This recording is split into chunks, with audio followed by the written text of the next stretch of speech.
السلام علیکم، امید کرتا ہوں آپ سب خیریت سے ہوں گے۔ اچھا، ایران اور اسرائیل کے درمیان جو ہے وہ جنگ بندی کے جو معاملات جتنے بھی ہیں وہ طے پائے جا چکے ہیں، جس میں ایران کو واضح طور پہ برتری حاصل ہوئی ہے، اور اس کا اعتراف جو امریکہ کے صدر ہیں انہوں نے بھی کہا ہے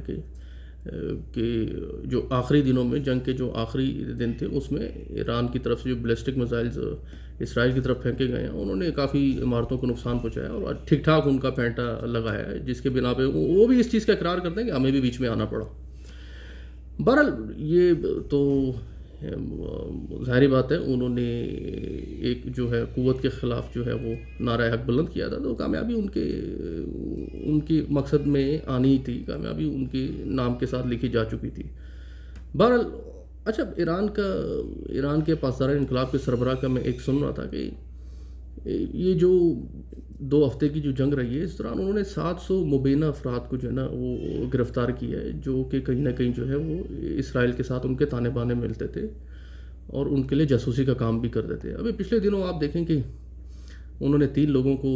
جو ہے نا وہ پھانسی، غالباً کل جو ہے انہوں نے 3 لوگوں کو پھانسی پہ لٹکایا ہے، جو کہ ڈائریکٹ جو ہے موساد کے ساتھ ان کا تعلق تھا اور وہ کسی کے قتل کی سازش کی بنا پر یہاں پر کام کر رہے تھے، جن میں ادریس علی اور کوئی شجاع نام کا ہے، اور ایاز شجاع ہے غالباً، اور تیسرا جو ہے وہ رسول احمد رسول ہے۔ ان کو انہوں نے پھانسی پہ لٹکا دیے۔ اچھا، ایک بات تو طے ہے کہ ظاہری بات ہے، اگر آپ یہ دیکھیں کہ ایران کے اندر اتنے جاسوس ہو سکتے ہیں تو اور اسلامی ملکوں میں کتنے جاسوس ہوں گے، اس کا اندازہ آپ خود ہی لگا لیں۔ غالباً 700 کے قریب تو انہوں نے پکڑے،